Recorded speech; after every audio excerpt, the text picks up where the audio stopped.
أما بعد فقد قال الله تبارك وتعالى في كلامه القديم وفرقانه الحميد شبائت محبت لپڑی أعوذ بالله من الشيطان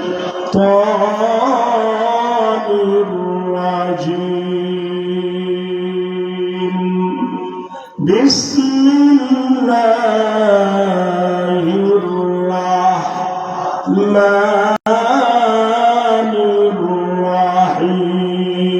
الرحيم إنما المؤمنون الذين إذا ذكر الله وجلت قلوبهم وإذا تليت عليهم آياته زادتهم إيمانا وعلى ربهم يتوكلون الذين يقيمون الصلاة ومما رزقناهم ينفقون أولئك هم المؤمنون حقا لهم درجات عند ربهم ومغفرة ورزق كريم وقال رسول الله صلى الله عليه وسلم من تمسك بسنتي عند فساد أمتي فله أجر 100 شهيد صدقت يا رب العالمين وصدق رسولك النبي الأمي الكريم ونحن على ذلك لمن الشاهدين والشاكرين والحمد لله رب العالمين সম্মানিত সুধী আমিনিয়া কওমি মাদ্রাসার বাৎসরিক তাফসীরুল কোরআন মাহফিলের মুহতারাম মুআজ্জাজ জনাব সভাপতি সাহেব উপস্থিত হযরত উলামায়ে কেরাম উপস্থিত আমার দিন দরদি মুসলমান ভাইরা পর্দার অন্তরালে অবস্থানরতা আমার পর্দানসীন মা ও বোনেরা আল্লাহ তাবারাকা ওয়া তাআলার দরবারে লাখ কোটি শুকরিয়া লাখ কোটি তারিফ যে মহান আল্লাহ রাব্বুল আলামিন অত্যন্ত দয়া করে মেহেরবানি করে আজকের রাত্রের বিরাট একটি অংশ এই রহমতি বরকতি সামিয়ানার নিচে এসে বসার সুযোগ করে দিলেন আসতে পারলাম আমরা খুশি না বেজা মোটামুটি না অনেক খুশি যেমন খুশি হয়েছেন ওই পরিমাণ বড় আওয়াজে মালিককে খুশি করার লক্ষ্যে ঝংকার দিয়ে সকলেই পড়ি আলহামদুলিল্লাহ হয়নি সবাই বলেন আলহামদুলিল্লাহ মাশাআল্লাহ এরপরেও মনে হয় যে একজন বলেন নাই তাই না হ্যাঁ বলছেন আলহামদুলিল্লাহ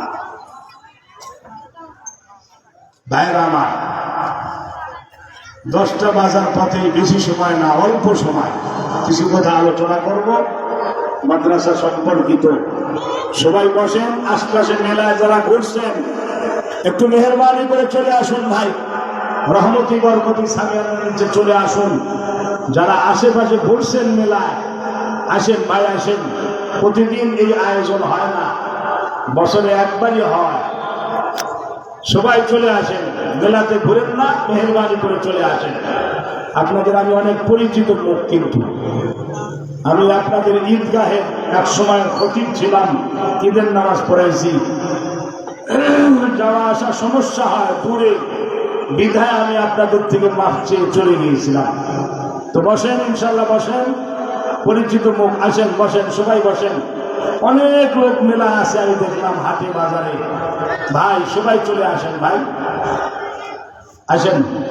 শত কোটি দরুদ ও সালামের হাদিয়া আকায়ে নামদার তাজেদারে মদিনা, বিশ্ব মানবতার মুক্তির দিশারি, সৈয়দুল কাউনাইন শফিউল মুজনিবিন, রাহমাতুল লিল আলামিন, জনাবে মুহাম্মদুর রাসূলুল্লাহ বলেন সাল্লাল্লাহু আলাইহি ওয়াসাল্লামের প্রতি, যেই নবী যেই পয়গম্বরের মুহাব্বতে, যেই নবী যেই পয়গম্বরের অক্লান্ত পরিশ্রমে পুরা জগৎটা নবীজি ঈমান আর আমলের আলো দিয়ে আলোকিত করে, নূরানি করে মদিনা শরীফের সবুজ গম্বুজের নিচে চিরনিদ্রায় ঘুমিয়ে আসেন। চিল্লায় বলেন আল্লাহু আকবার।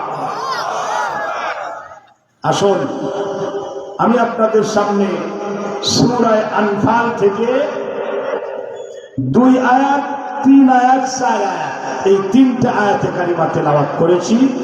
যেহেতু তাফসীরুল কোরআন মাহফিল, এজন্য আয়াতকে সামনে নিয়েই আপনাদের সামনে কিছু সংক্ষিপ্ত তাফসীর পেশ করার নিয়ত করেছি। ওয়া তৌফীকি ইল্লা বিল্লাহ আলাইহি তাওয়াক্কালতু ওয়া ইলাইহি উনীব। আসুন, আল্লাহর কোরআন সর্বশ্রেষ্ঠ কিতাব। সুবহানাল্লাহ।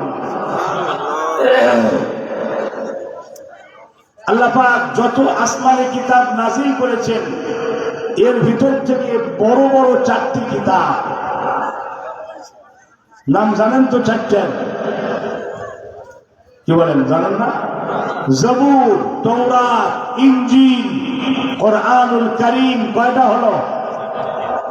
এই 4 কিতাবের মধ্যে সর্বশ্রেষ্ঠ কিতাব, সবচেয়ে দামি কিতাব, সবচাইতে পুরা বিশ্বের বিস্ময়কারী কিতাব কোরআনুল কারীম। সুবহানাল্লাহ বলেন, আল্লাহু আকবার।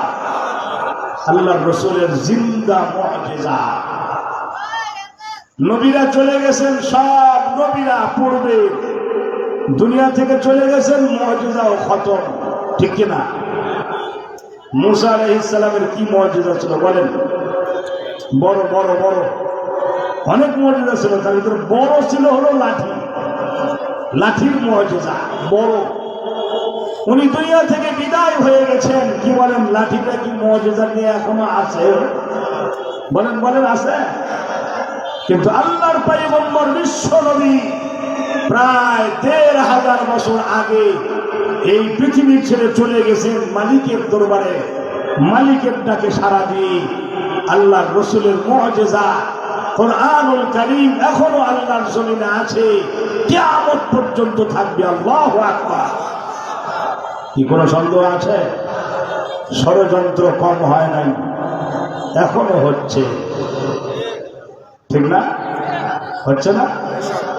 আগেও হয়েছে ষড়যন্ত্র, এখনো হচ্ছে, কিয়ামত পর্যন্ত হবে।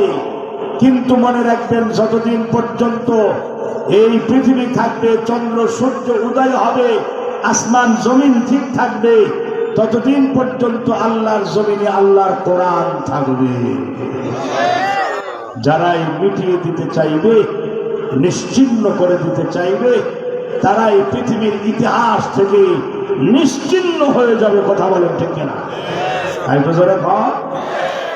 সম্মানিত সুধী, তাই আসুন এই কোরআনুল কারীম, কোরআনুল কারীমের মাদ্রাসা আমিনিয়া হাফেজিয়া কওমি মাদ্রাসা আজকে বাৎসরিক মাহফিল। এই মাহফিলে আপনাদের সামনে কোরআনুল কারীমের সংক্ষিপ্ত তাফসীর শোনাইতে চাই। শেষ পর্যন্ত থাকবেন তো ইনশাআল্লাহ? কারা কারা চলে যাবেন হাত তোলেন তো দেখি। না, কেউ তো তোলেন। ভালো চার্জ ট্যালেন্ট। আমার ভাইরা, আমার বন্ধুগণ, আল্লাহর পয়গম্বর বিশ্ব নবী বলেন, আল্লাহ রাব্বুল আলামিন আলামিন আমার ভাই মূসা নবীকে তৌরাত দান করেছিলেন 30 পারা, অনেক বড় কিতাব তৌরাত দান করেছিলেন। আল্লাহ রাব্বুল আলামিন পুরা তৌরাতের বিনিময়ে কোরআনুল কারীমে একটি সূরা দিয়েছেন, সূরাটার নাম হলো সূরা বাকারা। আল্লাহু আকবার। এ মুসলমান বাবাজিরা, নবীজি বলেন দাউদ আলাইহিস সালামের উপর নাযিল হয়েছিল জাবুর কিতাব। জাবুর কিতাবের পরিবর্তে একটা সূরা কোরআন শরীফে আল্লাহ দান করেছেন, সেই সূরাটার নাম হলো সূরাতুল ফাতিহা। আল্লাহু আকবার। একটু জোরে কোন। যত শোনা যায় ততই মজা। প্রত্যেক রাকাতে সূরা পড়ি, যেখানেই নামাজ পড়তে যান সূরা ফাতিহা আছেই। তারপরে এর মজা কি কমছে? মনে হয় খালি দিন দিন বাড়েই। মক্কা শরীফ মদিনা শরীফের ইমামের পিছে সূরাতুল ফাতিহা যখন শোনা যায় মনে হয় যেন এখনোই নাজিল হইতেছে। আল্লাহু আকবার। এত মজা। তাহলে আসমানি বড় বড় 2 কিতাব 2 সূরা দিয়ে শেষ। এখন থাকলো ইনজিল শরীফ। কি থাকলো বলেন? নবীজি বলেন আল্লাহ ঈসা রূহুল্লাহকে ইনজিল শরীফ দান করেছিলেন। ইনজিলের পরিবর্তে আল্লাহ রাব্বুল আলামিন আমাকে একটা সূরা দিয়েছেন, যেই সূরাটার নাম হলো সূরাতুল মায়েদা। 3 সূরায় পুরো 3টা আসমানি কিতাব মেকআপ হয়ে গেছে। আল্লাহ পাক বলেন আরো যে সূরাগুলো থাকলো, আয়াতগুলো থাকলো, এগুলো সব আমার উম্মতের জন্য বোনাস। চিল্লায় বলেন আল্লাহু আকবার। আরেকটু জোরে কর। এ মুসলমান বাবাজিরা, এজন্যই তো ষড়যন্ত্র করেছে কাফের বেঈমানেরা, কোনো সময় কোরআনকে বিজয়ী হতে দেয় না। বারবার চিন্তা করে কেমনে ডাউন করা যায়, মুসলমানকে কেমনে পরাজিত করা যায়, কোরআনকে কেমনে পরাজিত করা যায়, বারবার ষড়যন্ত্র করেছে। একবার দিল্লি জামে মসজিদের পূর্ব গেটে একজন ইংরেজ কোরআন শরীফ একটা হাতে নিয়েছে ভলিউম, আর এক হাতের মধ্যে ইনজিল শরীফ নিয়েছে। 2 কিতাব নিয়ে পূর্ব গেটের মধ্যে দাঁড়ায় কয়, কি আছো মুসলমান, একটু চ্যালেঞ্জ গ্রহণ করবা? আমি একটু চ্যালেঞ্জ করতে চাই, কোরআন শরীফ সত্য কিতাব নাকি ইনজিল শরীফ সত্য কিতাব, চ্যালেঞ্জ করতে চাই। কে আসো কে আসো? 2 কিতাবকে আগুনে দিয়ে পরীক্ষা করব। যেই কিতাব জ্বলে পুরো সারকার হয়ে যাবে বুঝে নিব ওই কিতাবটা সত্য নয়, আর যেটা আগুনে দেওয়ার পরেও জ্বলবে না আমরা ধরে নিব ওই কিতাবটা সত্য কিতাব। কে আসো চ্যালেঞ্জ গ্রহণ করবা? কেউ কথা ভক্ষেপ করে না, তাকায় না, শোনে না। কিন্তু দিল্লি জামে মসজিদের পূর্ব গেট দিয়ে জোহরের নামাজের পর আল্লামা শাহ আব্দুল হক মুহাদ্দিস দেহলভী উনি যখন বের হতেছেন, ওনার কানে এই চ্যালেঞ্জটা পড়েছে। তখন উনি বললেন, কোরআন শরীফ আর ইনজিল শরীফ নিয়ে চ্যালেঞ্জ করো? আমি চ্যালেঞ্জ মোকাবেলার জন্য রাজি হয়ে গেলাম। একটু জোরে বলবেন আল্লাহু আকবার। আরো জোরে কোন। কষ্ট হতেছে মাঝে মাঝে সুবহানাল্লাহ আল্লাহু আকবার বলতে সমস্যা আছে, কিন্তু হযরত মাওলানা আব্দুল হক মুহাদ্দিস দেহলভী রাহমাতুল্লাহি আলাইহি বলেন, আমি চ্যালেঞ্জ গ্রহণ করলাম, রাজি হলাম, কিন্তু এত সহজে না, আর একটু কঠিন ভাবে। ইংরেজ বেচারা কঠিন ভাবে মানে কেমনে? আগুনে দিব 2 কিতাব, যেটা জ্বলে ছাই হয়ে যাবে, ভস্ম হয়ে যাবে, বুঝবো এই কিতাবটা শুদ্ধ না। আর যেটা আগুনও আপন গতিতে আপন অবস্থায় ঠিক থাকবে, আমরা ধরে নিব এটাই সহি কিতাব, শুদ্ধ কিতাব। তো এর চাইতে আরো কঠিন ভাবে চ্যালেঞ্জ গ্রহণ করলেন, মানে বুঝলাম না। তো বুঝো না, কোরআন শরীফ আমার দাও, আমি বুকের মধ্যে রুমাল দিয়ে বাঁধি, আর তুমি ইনজিল শরীফ বুকের সঙ্গে বাঁধো। তারপর আগুনের বিশাল বড় কুণ্ড জ্বালাও, আমরা 2 জন আগুনে ঝাঁপ দিব। সুবহানাল্লাহ। আরেকটু জোরে কম। যার কিতাব সত্য তাকে আগুনে স্পর্শ করবে না, তাকে আগুন থেকে ওই কিতাবেই রক্ষা করবে, কিতাবের ওসিলায় বাঁচতে যাবে। মারহাবা কর। কি বলেন, রাজি হই এখন? খালি এদিক ওদিক তাকায় আর আগুনে ঝাঁপ ধরে, কাহা চ্যালেঞ্জ করতেছো না, লাও চ্যালেঞ্জ মোকাবেলা করো, কোরআন শরীফ আমাকে দাও। কোরআন শরীফ হাতের থেকে খপ করে নিয়ে রুমাল দিয়ে বুকের সঙ্গে রাখছে, আর তুমি ইঞ্জিন শরীফ বাঁধো। চ্যালেঞ্জ যখন করবাই তো ভালো করেই করি। আমিও আগুনে ঝাঁপ দিব, আমার কিতাব আমার বিশ্বাস, আমাকে আগুন আমাকে জ্বালাতে পারবে না। আমার কিতাবের ওসিলায় আমার আল্লাহ হেফাজত করবেন। চিল্লায় বলেন আল্লাহু আকবার। আর একটু জোরে কম, দেখি তোমার কিতাবটা সত্য কিনা, তোমাকে বাঁচাইতে পারে নাকি পরিবর্তন আর পরিবর্তন করে সব নষ্ট করে ফেলেছো। ইঞ্জিলের আসল ইঞ্জিল তো আর নাই, সব তো নষ্ট করে ফেলাইছো। নিজেরা পরিবর্তন করে দেখি বাঁধো। যখন বলছে রেডি হয়ে গেছে শাহ আব্দুল হক মুহাদ্দিস দেওবন্দি, দেওবন্দের সূর্য সন্তান, দেওবন্দের মুরব্বী ছিলেন। চিল্লায় বলেন আল্লাহু আকবার। আর একটু জোরে কম। হাত ফুমুর দিকে তারা হুড়ে করে ইঞ্জিন শরীফ ফালায় দিয়ে দেখছেন, সব লোকজন ধরে নিয়ে আসে, পালানোর সুযোগ নাই। দিল্লি জামে মসজিদে একসাথে একটা টাইম একসাথে 1 লক্ষের বেশি নামাজ পড়তে পারে। সুবহানাল্লাহ। সব মুসল্লি সিটে দিল্লি আসে না, সব ধরে নিয়ে আসছে। আসো, হুজুর নারাজ হয়েছে, তুমি পালাও করবে। হুজুরের কাছে যখন নিয়ে আসছে, হুজুর তখন বললেন ভয়ের কোনো কারণ নাই, মুসলমান উচ্ছৃঙ্খল জাতি না। সুবহানাল্লাহ কোন মুসলমান তোমাকে একটা টোকাও মারবে না। হুজুর আমার তো ভয় লাগে, গণধোলাই পড়ে কিনা। কোনো গণধোলাই পড়বে না, কেউ টোকাও মারবে না। চ্যালেঞ্জে রাজি হও। পারবো না হুজুর রাজি হতে। তাহলে কেন আসছি না, কি ষড়যন্ত্র সব খুলে বলো, কি ষড়যন্ত্র নিয়ে আসছি না বলো। এবারে বলতেছে হুজুর লক্ষ লক্ষ ডলার খরচ করা হয়েছে এই কাজের জন্য। দিল্লি জামে মসজিদ, রাজধানী দিল্লির জামে মসজিদ অনেক নামি দামি, 1 লক্ষের অধিক মুসল্লি এক টাইমে নামাজ পড়তে পারে। এখানে যদি কোরআন শরীফকে সামান্য সময়ের জন্য একটু পরাজিত করা যায়, তাহলে মুসলমানদের পরাজয় দেখে খ্রিস্টান, ইহুদি, কুফরি শক্তি একটা আনন্দের খোরাক হবে বিধায় আজকে এই টাকা খরচ করে আমাকে পাঠানো হয়েছে। ইঞ্জিনের ভলিউমে আমি অনেক দামি মেডিসিন মাখাইছি, যদি আগুনের ভিতরে 2, 4, 5 ঘন্টাও রাখা হয় আগুন জ্বালাবে না মেডিসিনের কারণে।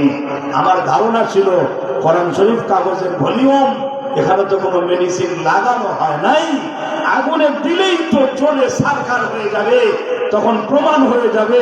কেউ রাজি হলে যে কোরআন শরীফ চলে গেল আগুনে, তাহলে বোধহয় কি যেন হয়, আর ইঞ্জিল জ্বলল না। এটা সামান্য সময় কোরআনকে ডাউন করতে এত টাকা ব্যয় করে আজকে এই কাজের জন্য আসছিলাম।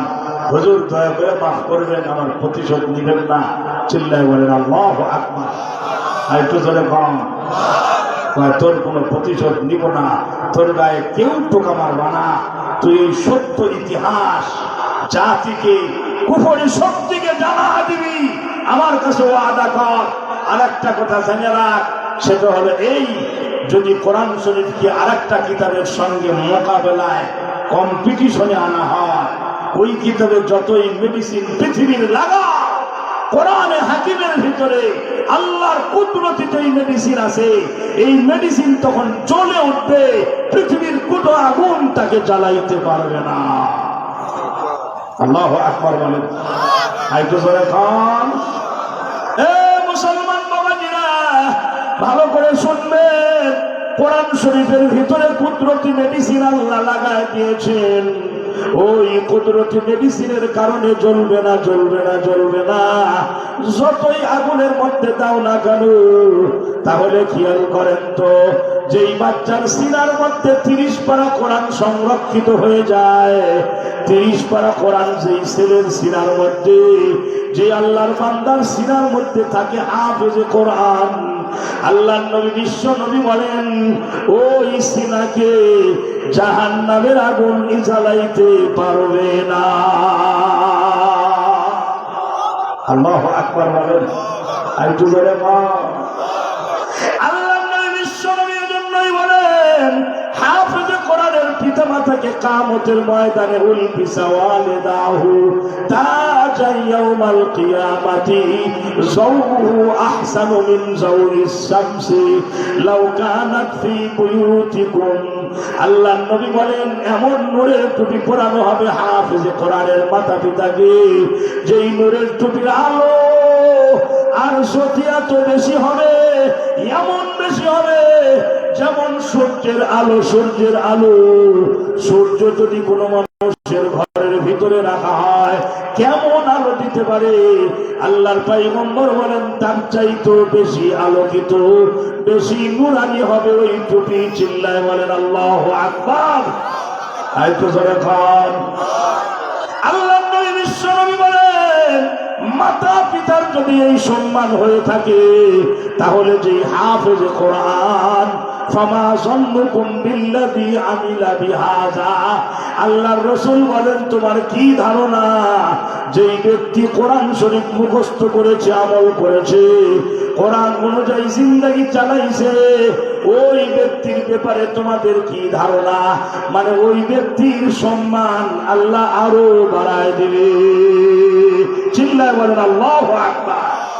আমার ভাইরা, আমার বন্ধুগণ, ওই কোরআনুল কারীম থেকে আপনাদের সামনে 3 আয়াত তেলাওয়াত করেছি। আল্লাহ মুমিনদের গুণগুলো বয়ান করেছেন। মুমিন কাকে বলে? আমার আপনার ভিতরে ঈমান আছে না নাই? কি আমরা মুমিন কিনা? আলহামদুলিল্লাহ বলেন, বলেন আলহামদুলিল্লাহ। আমরা সবাই ঈমানদার, আমাদের দিলের ভিতরে ঈমান আছে, কিন্তু মনে রাখবেন ঈমান দেখা যায় না। ঈমান হলো বিশ্বাসের নাম, দেখা যায় না, ভিতরে আছে দেখা যায় না। আল্লাহ পাক বলেন কিন্তু কিছু আলামত আর সিম্পটম ঈমানের আছে না নাই? কথা বলেন, কথা বলেন, আছে না নাই? আল্লাহ পাক বলেন ঈমান তোমার দিলে থাকে, দেখতে পাও না, দেখা যায় না। ঈমানের কোনো কালার নাই, কেমন লম্বা না চৌড়া না গোল, কেমন ঈমান তো দেখা যায় না। আল্লাহ পাক বলেন কিন্তু ঈমানের কিছু আলামত আছে, কিছু সিম্পটম আছে, লক্ষণ আছে। লক্ষণ দেখলে বোঝা যায় তার ভিতরে ঈমান আছে না নাই। আল্লাহ পাক বলেন ঈমানদার যারা, পাক্কা ঈমানদার, এদের 5টা গুণ আমি আল্লাহ কোরআনে হাকিমে বয়ান করলাম। এই 5 গুণে গুণান্বিত মানুষ হলো উলাইকা হুমুল মুমিনুনা হাক্কান।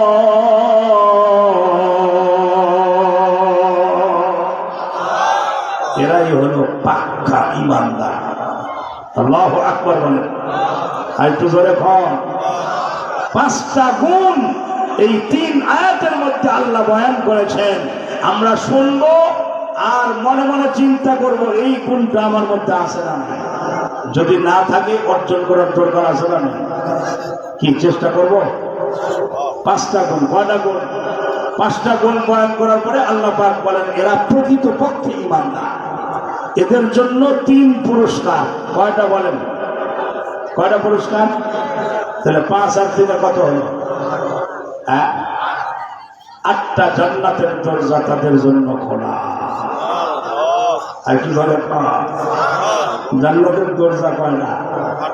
জাহান্নামের 7টা। জাহান্নামের দরজার কথা কোরআন শরীফে আল্লাহ বয়ান করেছেন। জান্নাতের যে 8টা দরজা, এটা কোরআন শরীফে নাই, এটা সহিহ হাদিসে আছে। সুবহানাল্লাহ। তাহলে জান্নাতের দরজা 8টা, জাহান্নামের 7টা। আল্লাহ পাক বলেন বান্দা আমি জান্নাতের 8টা দরজা বানাইলাম আর জাহান্নামের একটা কম বানাইলাম। কেন বান্দা? কেন বানায় বুঝাইলাম বান্দা আমি তোমাকে জান্নাতে দিতে চাই, দুজকে দিতে চাই। আর আমার রহমত, আমার দয়া, আমার রাগের উপর জয়ী। ইন্না রাহমাতি গালাবাত আলা গযবি। আমার রহমত, আমার দয়া আমার আযাবের উপর জয়ী। রহমত আর দয়াই বেশি আযাবের চাইতে। সুবহানাল্লাহ। আল্লাহু আকবার। তাহলে 5টা গুণ বয়ান করে আল্লাহ রাব্বুল আলামিন 5 গুণে গুণান্বিত মুমিনদের জন্য 3 পুরস্কার, 5 আর 3 8টা, এই 5টার উপরে আমল করলে আর 3টে পুরস্কার পাইলে আল্লাহর তৈরি 8টা জান্নাত তার জন্য খোলা। আল্লাহু আকবার বলেন। শুনবো শুনবো, রাজি আছেন? আমরা তো ঈমান এমনি এমনি পাইছি, ঈমানের জন্য মেহনত করতে হয় নাই, তো কষ্ট করতে হয় নাই। বাবা মুসলমান ছিল, দাদাও মুসলমান, এইভাবে আমরা পৈতৃক সূত্রে ইসলাম পেয়েছি, কষ্ট করার প্রয়োজন হয় নাই। আর যারা ঈমান পেয়েছে কষ্ট করে, অনেক ত্যাগ আর তিতিক্ষা স্বীকার করে, তারা ঈমানের মর্যাদা বুঝতে, কথা বলেন ঠিক কিনা? একটু ধরে কন। হযরত মূসা আলাইহিস সালামের যুগে 2 জন যুবকেরা খেয়াল করো, একজন যুবকের বয়স 22 বছর আর একজন যুবকের বয়স 24 বছর, আপন ভাই, সহোদর ভাই, 24 আর 22, পিঠে পিঠে ইমিটের ছোট বড়। তাহলে এই 2 ভাই 22 বছর 24 বছর বয়সে যত ধরনের জাদুবিদ্যা ছিল সব শেখা শেষ, আর বাদ বাকি কিছু নাই। মিশরের সমস্ত জাদুঘরদের লিডার, গুরু ছিল, গুরু। ঈমান কেমনে আনছেন? আল্লাহু আকবার। কত ত্যাগ আর তিতিক্ষা স্বীকার করেছে। এই ঈমান আনার পিছনে একজন আদর্শ মায়ের ছিল মহা কৃতিত্ব। জোরে বলেন আল্লাহু আকবার। মা বোনেরা ওয়াজ শুনতেছে নাকি? হ্যাঁ, প্রজেক্টর দিয়ে দেখানো হচ্ছে নাকি? হ্যাঁ, প্রজেক্টর দিয়ে দেখানো হচ্ছে না। এই কাজটা ঠিক করে না, এই কাজটা ঠিক হবে। প্রজেক্টর দিয়ে ওয়াজ দেখানো, বক্তাকে দেখানো, এটা ইসলাম সমর্থন করে না। এই কাজটা ভুল করছে আপনারা, এটা কথা। মা বোনেরা ওয়াজ শুনবে, দেখার তো প্রয়োজন, বক্তাকে দেখার কি দরকার? শুনবে, প্রজেক্টর দিয়ে দেখানোর প্রয়োজন নেই। অনেক ক্ষতি আছে এখানে। 2-একটা বলবো হাদিস। হ্যাঁ, আবু দাউদ শরীফের হাদিস। আবু দাউদ শরীফ সিহাহে সিত্তার যে 6টা কিতাব, এই 6 কিতাবের মধ্যে হতে একটা কিতাব আছে আবু দাউদ শরীফ। এই কিতাবের হাদিস হযরত মাইমুনা, হযরত উম্মে সালামা, আল্লাহ রাসূলের 2 জন বিবি ছিলেন। এই 2 বিবি বসে আছেন আসরের নামাজের পর, নবীজিও বসে থেকে খেজুর খাইতেছেন আর গাওয়া খাইতেছেন।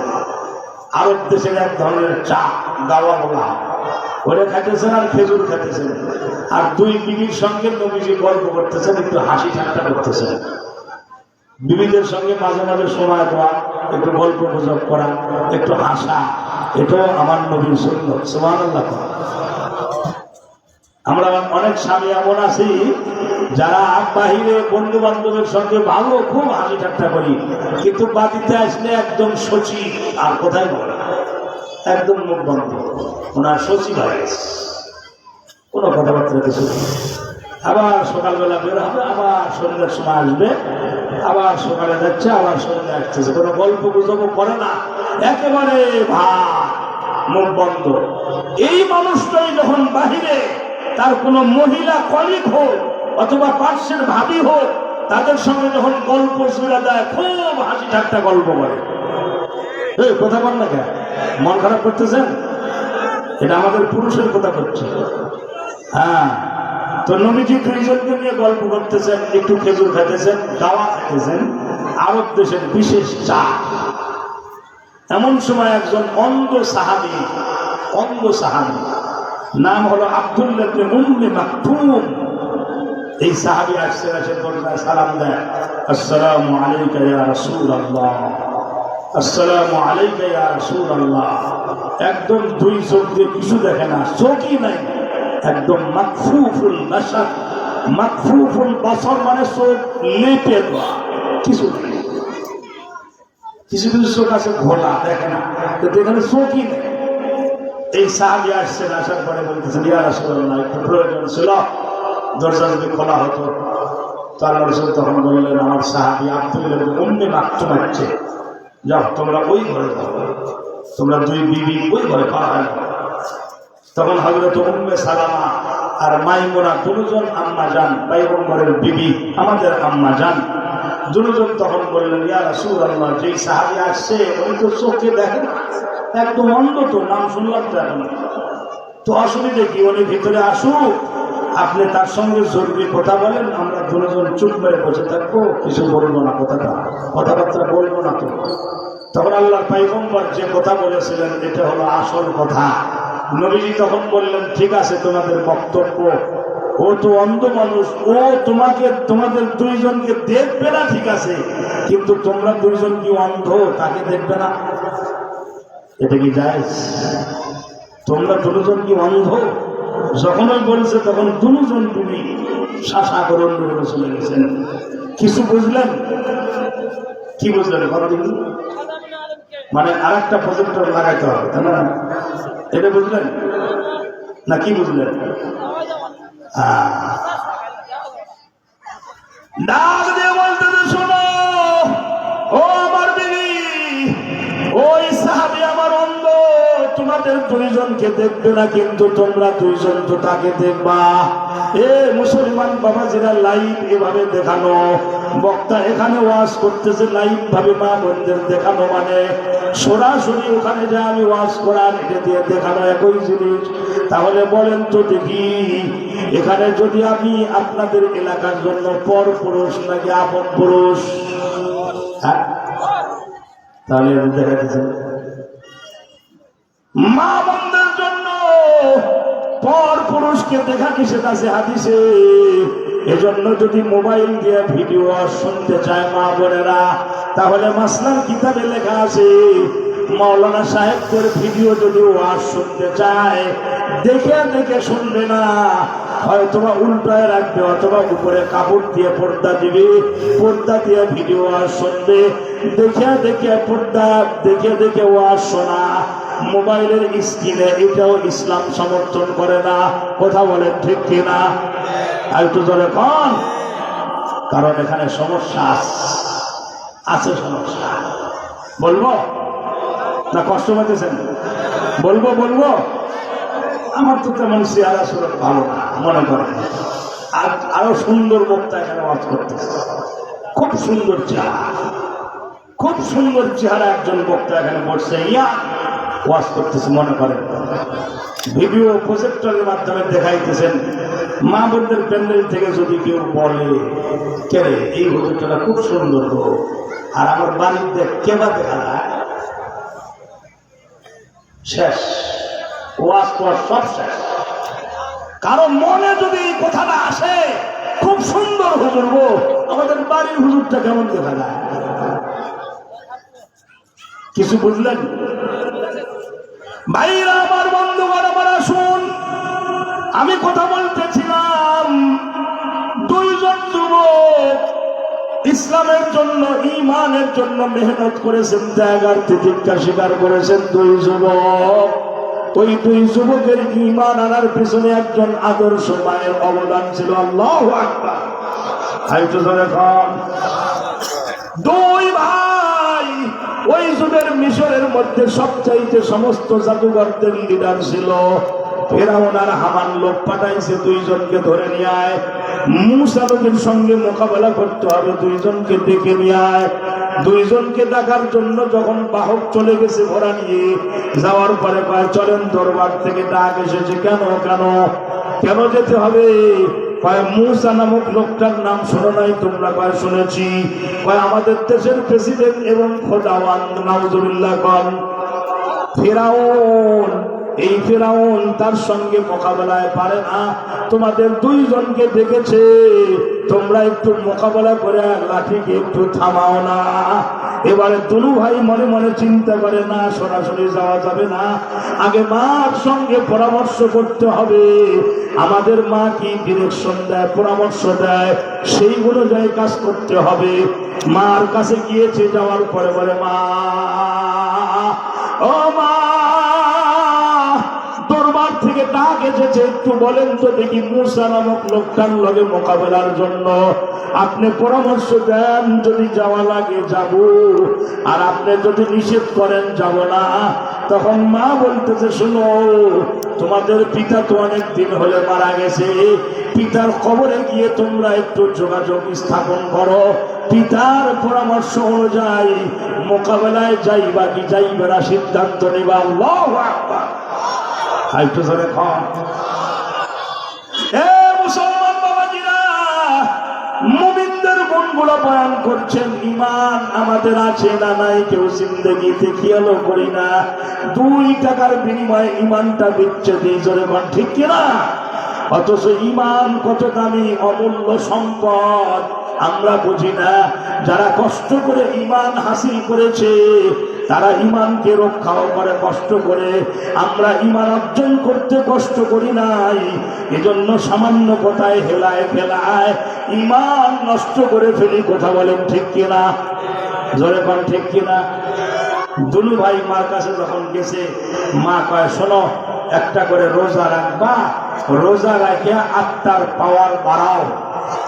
মা বাড়ানোর পরে আত্মার পাওয়ার বাড়াইয়া বাবার কবরের পাশে যায় দাঁড়ায়, বাবার সঙ্গে যোগাযোগ করো, রুহানি যোগাযোগ। সুবহানাল্লাহ। একটা করে তাদের ধর্মের অনুযায়ী নিয়ম অনুযায়ী রোজা রাখছে। রোজা রাখার পরে রুহের পাওয়ার বাড়াইছে। বাড়ানোর পরে বাবার কবরের পাশে যায়, বাবা আর কোনো বিদ্যা পাইছিলাম না, জাদু শিখে গেছিলাম, আজকে মহা বিপদের সম্মুখীন। দরবার থেকে দেখতেছে, গেলেও সমস্যা, না গেলেও সমস্যা, ঠিক কিনা? গেলেও সমস্যা।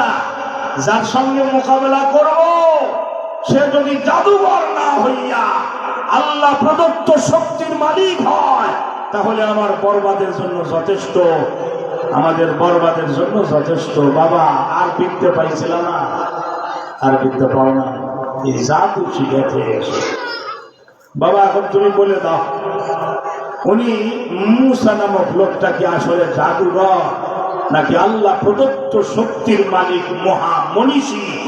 আমাদেরকে জানায় দাও। যদি মহামনীষী হয় তাহলে মোকাবেলায় যাব না, ওনার খাদেম আর গোলাম হয়ে যাব। একটু ধরে, আর যদি দুনিয়ার সাধারণ জাদুঘর হয় আমরা মোকাবেলা করব এবং অবশ্যই আমরা বিজয়ী হব। কারণ পুরো মিশরের মধ্যে আমাদের 2 জনের চাইতে আর বড় জাদুঘর কেউ নাই। বাবা বলো, বাবা শুনতে পাচ্ছ না? বারবার বলতেছে। আসলে তো কবর থেকে কথা না বলারই কথা, কিন্তু আল্লাহর কুদরতি একটা খেল দেখানো উদ্দেশ্য ছিল বিধায় কবর থেকে এখন আওয়াজ আসলো, হে প্রিয় বৎস, কেন চিল্লায় চিল্লায় ডাকছো? বলো সুবহানাল্লাহ। একটু জোরে বল। বোঝা গেল রোজা রাখলে রুহের আত্মার শক্তি বাড়ে না কমে? মা বোনেরা অবশ্যই রোজা রাখা কঠিন আছে, নকল রোজা রাখে, ঠিক না? খালি খুঁজে ইমাম সাহেব মাঝি সাহেব এই মাঝে কি নকল রোজা আছে? সবে বরাত, তারপরে সবে মেরাজ, তারপরে আরো যা আছে সব নফল রোজা মা বোনেরা খুব পালন করে। রোজা রাখে ভালো, কিন্তু নামাজের প্রতি গাফিলতি আসে না, চরম গাফিলতি। মা বোনেরা জহরের নামাজ থালা বাসন কিনে ওটা পরিষ্কার করতে করতে শেষ, আসর আর ছাড়বে না।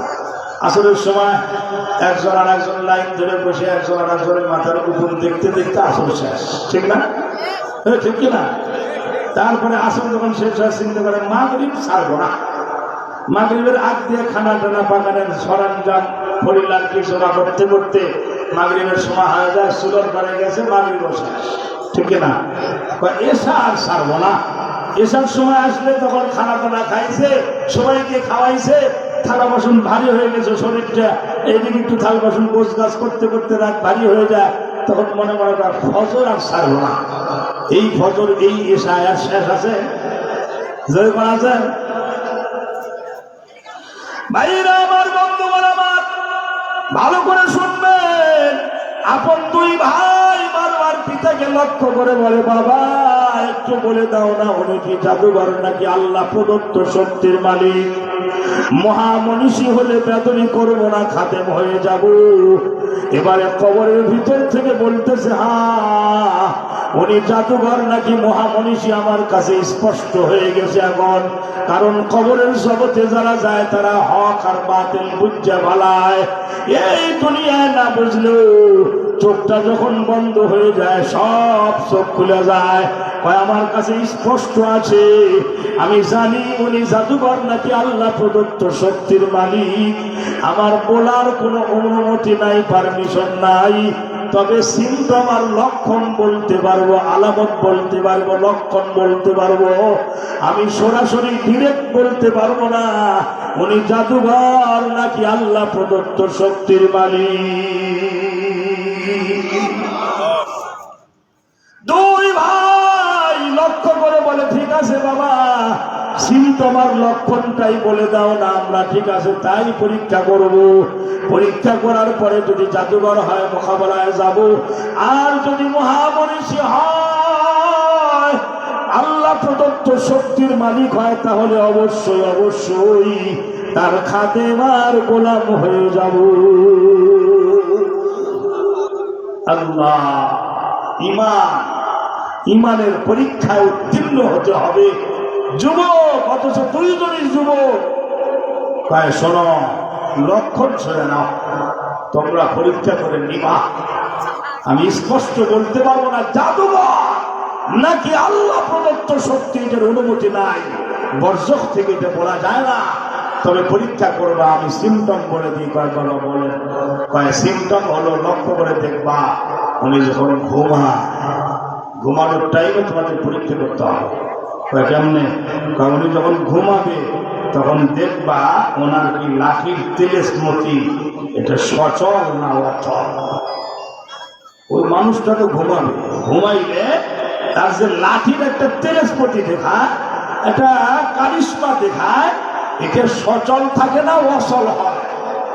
যদি সচল থাকে তাহলে বুঝে দিবা মহামনীষী আল্লাহ প্রদত্ত শক্তির মালিক, সুবহানাল্লাহ। আর যদি উনি ঘুমাইলে লাঠিও ঘুমায়, অচল হয়ে যায়, তাহলে বুঝে দিবা দুনিয়ার সাধারণ জাদুঘর মোকাবেলা করতে পারবা।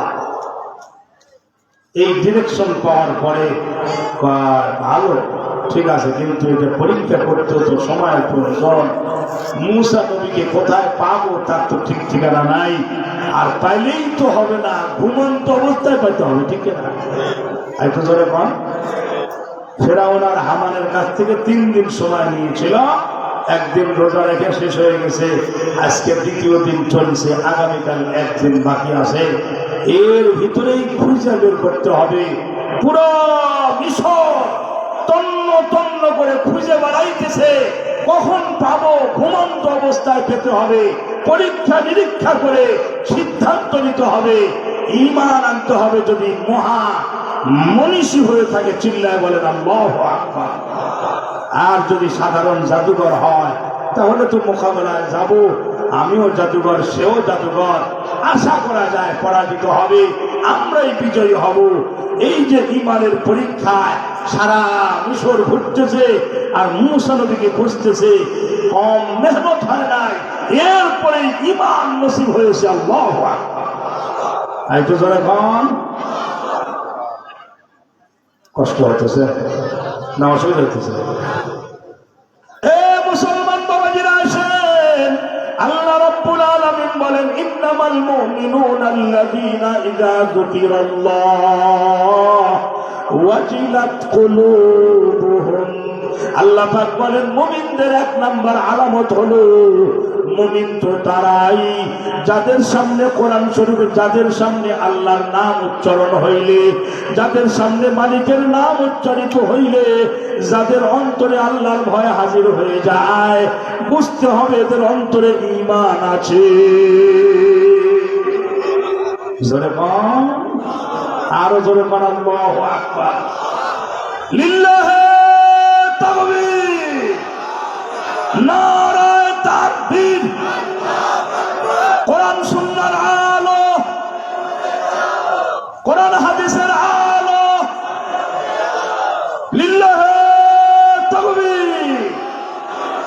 সম্মানিত সুধী, এক নম্বর আলামত হলো যখন আল্লাহর আল্লাহর নাম, আল্লাহর গুণগান কোন বান্দার সামনে উপস্থিত করা হয়, ওই বান্দার দিলে যদি আল্লাহর ভয় হাজির হয়, বুঝতে হবে তার দিলে ঈমান। দুই নম্বর, ওয়াইদা তুলিয়াত আলাইহিম আয়াতুহু যাদাতুহুম ঈমানা। আল্লাহ পাক বলেন, যখন তাদের সামনে কোরআন শরীফের আয়াত তেলাওয়াত করা হয়, আয়াতের তেলাওয়াত যখন করা হয়, যাদাতুহুম ঈমানা, তাদের ঈমানের জ্যোতি আর নূর বেড়ে যায়। আল্লাহু আকবার। কয়টা হলো? মনে মনে খেয়াল করেন তো দেখি, যখন আযানটা হয় মসজিদে, কার নাম উচ্চারণ হয়? বলেন বলেন বলেন। দিলে ভয় আসে কিনা? যদি আসে তাহলে ঈমান আছে। আর যদি ঘাটটা ঘোরায় অন্যদিকে চলে যান, কি বুঝতে হবে তখন? আছে? আল্লাহ রাব্বুল আলামিন বলেন, বান্দা আযান শোনার পরে তুমি ঘাটটা ঘোরাইয়া অন্যদিকে চলে গেলা, মাহফিলের কথা শুনতে যাও না, অন্যদিকে চলে যাও, মেলার দিকে ঘোরো। শোনা রাখো, ঘাটটা ঘোরায় যে অন্যদিকে যাও, ওই ঘাট যদি আমি একবারে ঘুরাই রেখে দিই, আর সোজা করার কোনো ক্ষমতা পৃথিবীর আসেনি। আল্লাহু আকবার। কারণ কেউ সোজা করতে পারবে না, হাজার চেষ্টা করলেও। তাইলে এক নাম্বার আলামত মুমিনদের হলো, আল্লাহ পাকের নাম যখন শুনে তাদের অন্তরে আল্লাহর ভয় উপস্থিত হয়ে যায়। আল্লাহু আকবার। আর দুই নাম্বার হলো, যখন কোরআন শরীফের আয়াত তাদের সামনে তেলাওয়াত করা হয়, ওয়াইদা তুলিয়াত আলাইহিম আয়াতুহু যাদাতুহুম ঈমানা, সাথে সাথে ঈমানের জ্যোতি আর নূর বেড়ে যায়। আল্লাহু আকবার। আরো জোরে কোন? তিন নম্বর, ওয়া আলা রাব্বিহিম ইয়াতাওয়াক্কালুন,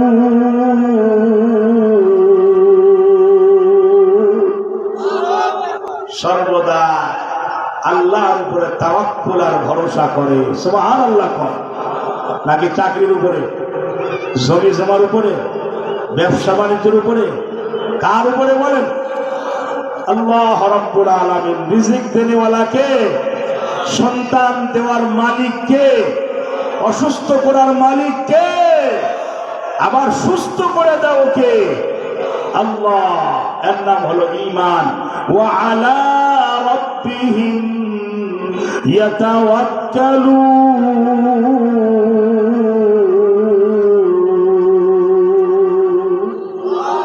সব ক্ষেত্রে, বিপদে আপদে সুখে দুঃখে সর্বদাই মালিকের উপরে ভরসা রাখে। এ মুসলমান বাবাজিরা, তিন নাম্বার গুণ বয়ান করতেছেন আল্লাহ রাব্বুল আলামিন, আল্লাযীনা ইউকিমুনাস সালাতা। চতুর্থ নাম্বার মুমিনদের গুণ হলো ইউকিমুনাস সালাতা, যারা পাঁচ ওয়াক্ত নামাজের সুন্দর করে পাবন্দির সহিত আদায় করে। আল্লাহু আকবার। তাই তো জোরে কম। মসজিদে গিয়ে ভালোভাবে জামাতের সঙ্গে যারা নামাজ আদায় করে, বুঝতে হবে এদের অন্তরে কি আছে বলেন? আরেকটু জোরে কম। ঈমান আছে। কি আছে বলেন? ঈমান আছে। আর যদি নামাজ পড়ে না, নামাজের ধারও ধারে না, এখনো নামাজ পড়াই ধরে নাই, 40 বছর কাছাকাছি কারো পার হয়ে গেছে, কিন্তু নামাজ পড়া আরম্ভ করে নাই, জিজ্ঞাসা করলে বলে হলো এখনো নামাজ ধরি নাই তো। আচ্ছা, আমার সম্মানিত সুধী, আসুন, 5 ওয়াক্ত নামাজের পাবন্দি যারা করে, আল্লাহ রাব্বুল আলামিন বলেন তাদের দিলে তাদের অন্তরে ঈমান আছে। সুবহানাল্লাহ। আল্লাহু আকবার। 5 নাম্বার গুণ বয়ান করেন আমার আল্লাহ, ওয়া মিম্মা রাযাকনাহুম ইউনফিকুন।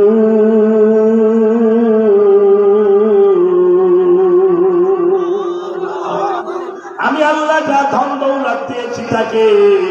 যা কিছু আমি আল্লাহ দান করেছি সেখান থেকে আমার রাস্তায় খরচ করে বাড়াবা।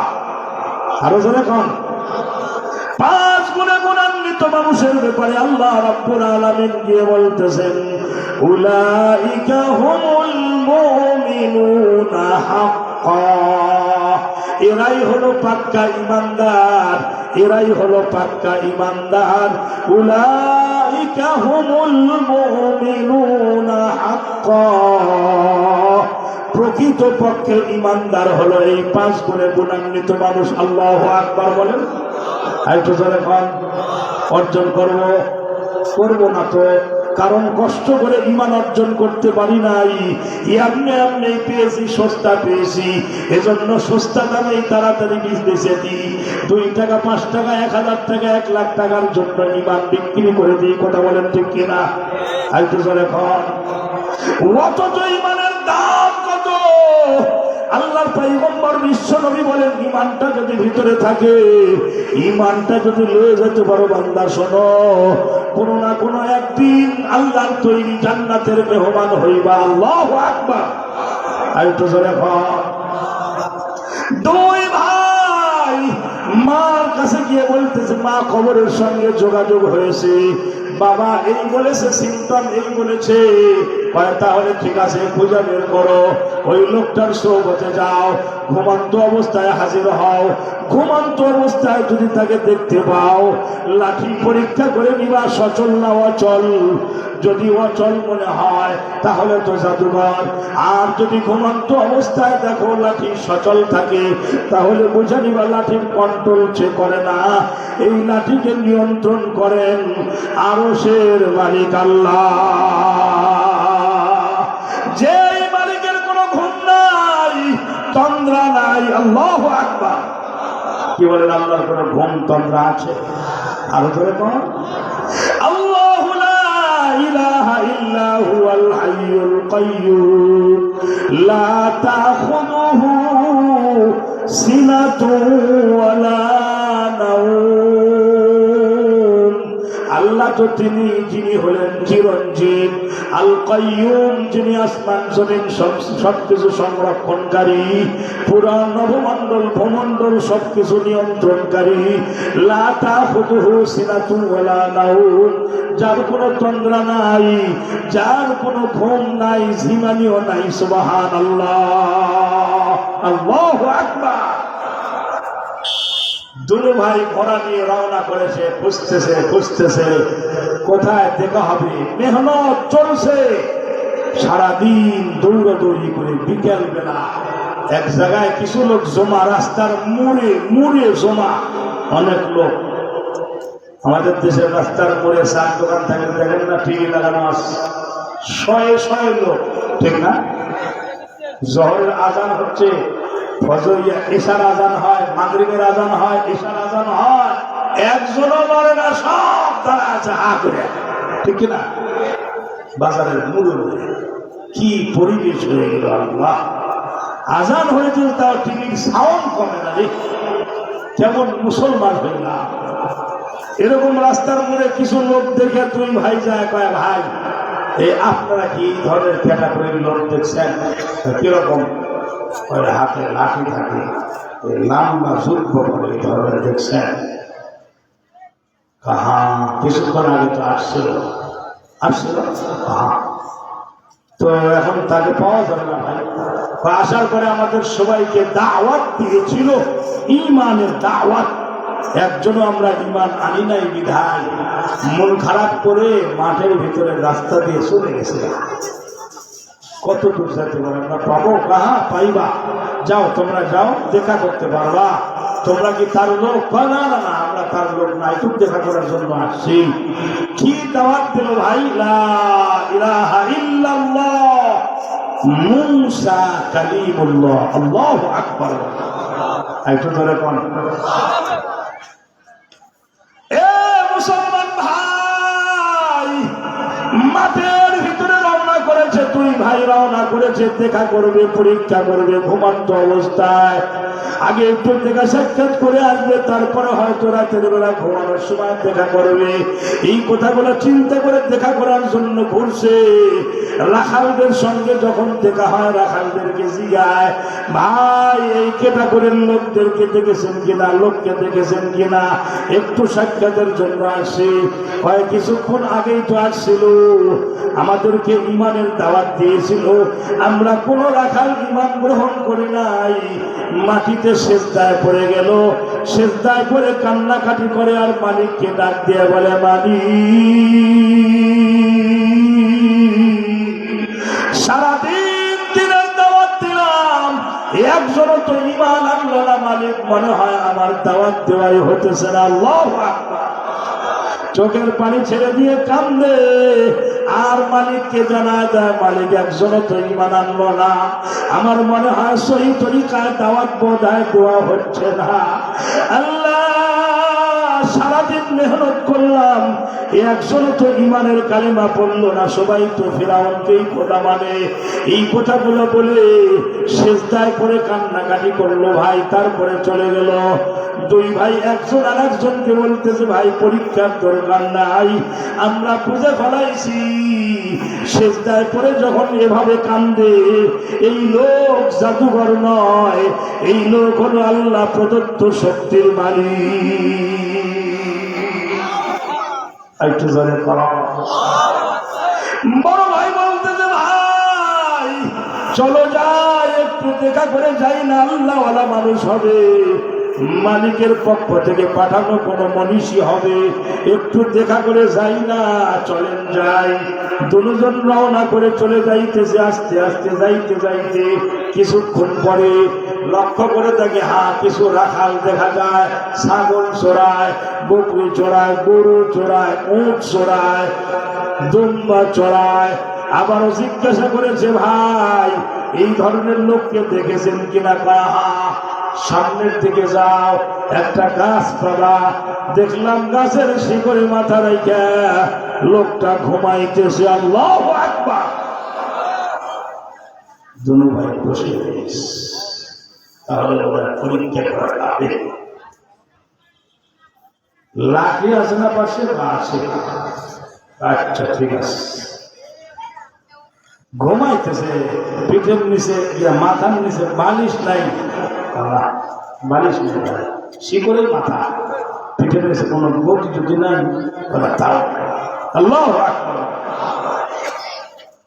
নরম বালিশ আর নরম গতি ছাড়া ঘুম ধরে না, আমাদের নরম গতি ছাড়া ঘুম ধরে না। কবরের মাঝে কিন্তু শব্দই হবে নাকি নরম? আল্লাহ আল্লাহ নাম দিয়ে বলে, ভাই গাছের শিকড়ে মাথা রেখে ঘুমায় গয়া। এক ভাই আর এক ভাইকে লক্ষ্য করে বলে, ভাই যারা আল্লাহ প্রদত্ত শক্তির মালিক, মহামনীষী হয়, এদের ঘুমানো এমন সাদা সিধাই হয়। আল্লাহু আকবার। চলো যাই, আগা যাই সামনের দিকে, দেখা হয় কিনা দেখি, পরীক্ষা হয় কিনা। মনে মনে নিয়ত করেছে, যদি পরীক্ষা করতে পারি, লাঠি তো নিব না, হাত দিয়ে যদি ধরা যায় তাহলে এই পরীক্ষা শেষ, নিব না। আস্তে আস্তে আগায় যেতেছে। তাফসীরের কিতাবে লিখেছেন আল্লামা ইদ্রিস কান্দলবী রাহমাতুল্লাহি আলাইহি বলেন, যখন মোটামুটি আর 10-12 হাত ফাঁকা পাবে, লাঠি ধরতে পারবে, আর 10-12 হাত, মনে মনে চিন্তা করতেছে, লাঠি শুনছি সাপ হয়, যদি ধাওয়া করে, এজন্য 2 কদম যায় 1 কদম দিছে, 2 কদম যায় 1 কদম দিছে, 10-12 হাত বাকি আছে, আগায় যাইতেছে। আর মনে মনে চিন্তা করে, ধরতে পারলেই বুঝবো জাদুঘর। কিন্তু পয়গম্বর মুসা নবী আলাইহিস সালাম চোখ তো বন্ধ আছে। নবীরা ঘুমাইলে চোখ ঘুমায়, অন্তর জিন্দা থাকে। আল্লাহু আকবার। কারণ নবীদের ঘুমের ভিতরে ওহী নাযিল হয়, এজন্য নবীরা ঘুমাইলে চোখ ঘুমায়, অন্তর ঘুমায় না। সুবহানাল্লাহ। চোখ ঘুমাইলে অন্তর ঘুমায় না, এজন্য নবীদের ঘুমে অজু ভাঙবে না, আমাদের ঘুমে অজু ভাঙবে কি ভাঙবে না? এই অজু ভাঙার গরম কয়টা হতে পারেন কেউ কয়টা? হ্যাঁ, মাত্র ছাত্র সারা পারবো না, কেউ বলবো না। গোসলের ফরজ কয়টা খবর করবেন? যাক, একজনের কাছে তিনটে, আল্লাহ বাসাইছে। তার মধ্যে ছাত্র দেখছেন কি এক মাদ্রাসা। এজন্য আমি মাঝে মাঝেই বলি মাদ্রাসা দুই প্রকার, একটা হলো দরকারি মাদ্রাসা আর একটা সরকারি মাদ্রাসা। আছে না নাই? এই কথা কন, একটা দরকারি আর একটা কি সরকারি। সরকারি মানে ওখান থেকে ডাক্তার হবে, ইঞ্জিনিয়ার হবে, মৌলানা সাহেব হবে, শিক্ষক হবে, কন্ডাক্টর হবে, অ্যাডভোকেট হবে, সরকারি অনেক কিছু হবে। আর কওমি মাদ্রাসার থেকে খালি দরকারি কাজে লাগবে। দরকারি মানে দরকার লিল আখিরা, আখিরাতের জন্য দরকার। সুবহানাল্লাহ, আল্লাহু আকবার। দেখছেন তার ছাত্র মাদ্রাসা। গোসলের ফরজ কয়টা বলেন? তিনটা বলেন, সবাই বলেন কয়টা? খুব জরুরি বিষয়, জানা লাগবে। এক নম্বর ফরজ কুলি করা। কি করা বলেন? দুই নম্বর নাকে পানি দেওয়া। নাকে পানি দেওয়া ভুল হয় আমাদের, যার কারণে অনেকের গোসল হয় না, ফরজ গোসল। নাকে পানি দেওয়ার নিয়ম, হাতের শরীরের পানি নেবেন, নিয়ে নাকের কাছে ধরে হালকা টান মারবেন, এই নরম জায়গা পর্যন্ত পানি যাওয়া এটা ফরজ। আল্লাহু আকবার। এইভাবে সিটা মারলে অনেক সময় মিস হয়, যায় না। এই জন্য হাদিসে আসছে ইস্তেনশাক মানে হলো পানি চৌল ভরে নিয়ে হালকা টান মারবেন, এই নরম গর্ত পর্যন্ত নিবেন, এরপরে আবার নিঃশ্বাস ছাড়বেন, পানি বাড়া চলে যাবেন, এরপরে নাকটা পরিষ্কার করা। এটা 2 নম্বর ফরজ। 3 নম্বর গোসলের ফরজ, এটা আরো বেশি ভুল হয়, কালকে থেকে শুধরাই নেবেন। 3 নম্বর গোসলের ফরজ হলো সমস্ত শরীরের সব জায়গায় পানি পৌঁছানো। আল্লাহু আকবার। যারা আমরা আগে পুকুর পুষ্করে গোসল করতাম, নদীতে গোসল করতাম, খালি ডুব মারলেই সব জায়গায় পানি চলে গেল, ঠিক কিনা? এখন তো আর নদীর গোসল নাই, সবাই ঝর্ণা অথবা মগ দিয়ে গোসল করে, ঠিক কিনা? মগ আর ঝর্ণা দিয়ে গোসল করার সময় এই যে কানের উপরের পেঁয়াজ আছে না, পেঁয়াজ আছে পেঁয়াজ শূন্য থেকে যায় ভিতরে, বহু মানুষের শূন্য থেকে যায়। ফাইন করে ইম্পেরিয়াল সাবান, দামি সাবান ইউজ করছে, গোসল করছে আধা ঘন্টা ধরে, কিন্তু এই জায়গায় পানি পৌঁছে গোসল হচ্ছে? এই কথা বলে। এজন্য খেয়াল করে ভিজে হাত অথবা পানি নিয়ে কানের এই পেঁয়াজ পুষের মধ্যেও ভালো করে পানি দেওয়া। মা বোনেরা যারা আছে, কানের দুল অনেক সময় টাইট হয়, এটা লোড়ানো, এখানে পানি পৌঁছানো। নাকের ফুল অনেক সময় টাইট হয়, ওটা নোড়ানো, ভিতরে পানি পৌঁছানো। 3 নম্বর ফরজ। সুবহানাল্লাহ। আচ্ছা, ফরজ গোসলে এই 3টা ফরজ যদি আদায় না হয় তাহলে শরীর পবিত্র হবে? পবিত্র না হলে কি নামাজ হবে? জোরে কন। একজন ইমাম সাহেব বেতন কম, 500 টাকা মাসে বেতন, তা আবার 6 মাস বাকি, এরকম আছে না? আছে। দেখেন কি হাল দোষা ইমামের, দেখেন কি অবস্থা, দেখেন 500 টাকা মাসে বেতন, তাও আবার কি 6 মাস বাকি। কোন কারণে কমিটির সাথে গোলামনি হয় নাই, ইমামতি ক্যান্সেল করে দিয়েছে। যখন ইমামতি ক্যান্সেল করে দিয়ে ইমাম সাহেব বলতেছে আমার তো 6 মাসের বেতন বাকি, তো কিছু টাকা আগে পাইতাম, সে টাকা দিবেন না? না, তুমি ক্যান্সেল মানে ওই বেতনও ক্যান্সেল, যা চলে যাও। বিদেশ দিতে যাওয়ার সময় করতেছে, শোনো, ওই তোমরা আমাকে ঠকাইতে পারো নি বেতন না দিয়ে, মনে করছো বেতন না দিয়ে ঠকাইছো? না না, আমি ঠকার মানুষ না, তোমরাই ঠকছো। কেমনে? আমি যে এতদিন ধরে ইমামতি করছি, একদিন ওজন কে ঠকলো দেখো। আচ্ছা, ঠকিছে কি? আমি একদিন ওজন সব ওজন সব মাস করছে, দেখ তো তাই তো হবে। 500 টাকা মাস হলে আর কি হবে? তুমি কিন্তু জোরে কোন, ঠিক কিনা? তাহলে গোসলের ফরজ কয়টা বললাম? হ্যাঁ, ওযু ভাঙার কারণ 7টা, মুখস্থ করে নেবেন 7টা, এগুলো জরুরি জিনিস। তাহলে ঘুমাইলে আমাদের কি হয়ে যায়? অজু ভেঙে যায়। নবীরা ঘুমাইলেও কি হয় না, অজু ভাঙে না, কারণ নবীদের চক্ষু ঘুমায়, অন্তর সুবহানাল্লাহ বলেন, কারণ ঘুমন্ত অবস্থাও ওহী নাযিল হয়ে থাকে নবীদের উপরে। আল্লাহু আকবার বলেন। কষ্ট হতেছে, তবে কিছু মানুষ চলে গেছে ফাঁকে ফাঁক থেকে, একটু গেছে না, এটা সমস্যা নেই, এটা সমস্যা নেই।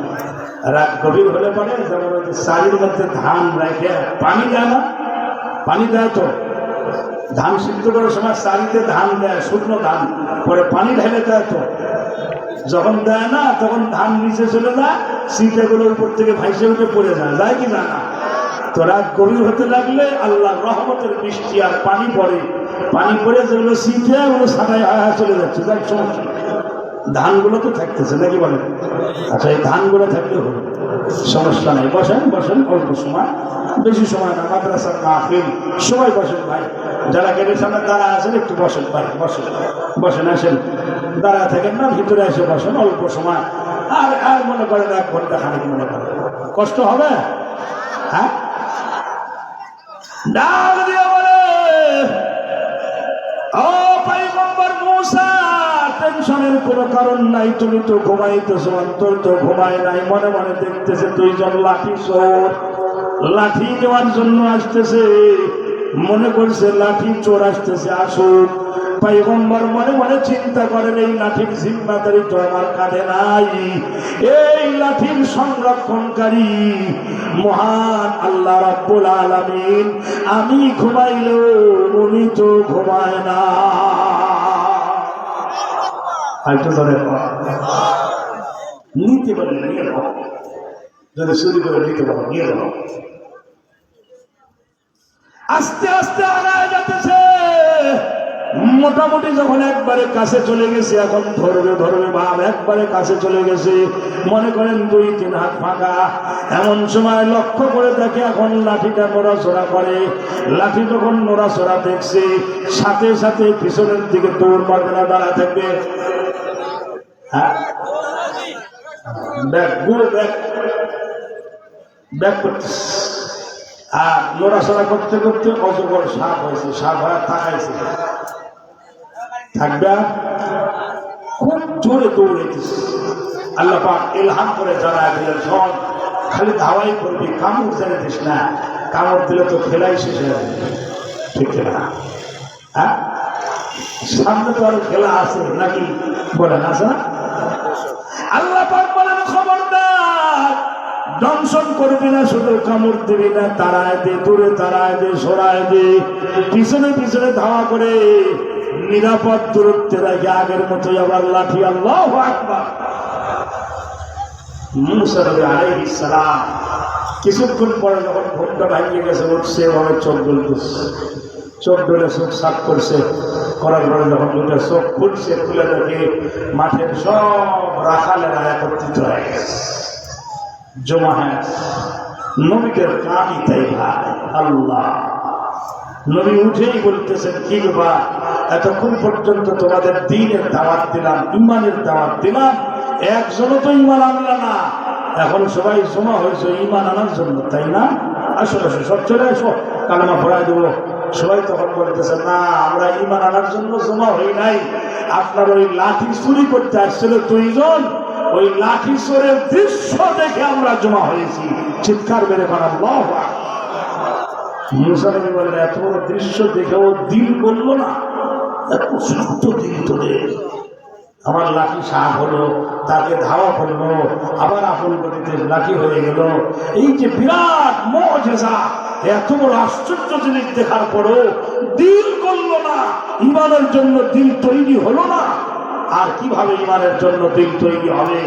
তখন বলতেছে, আমরা লাঠির দৃশ্য দেখার জন্য আসছি, ইমান আমার জন্য আসি নাই। শত্রুভঙ্গ হয়ে সব চলে যাইতেছে, সবাই শত্রুভঙ্গ হয়ে চলে যায়।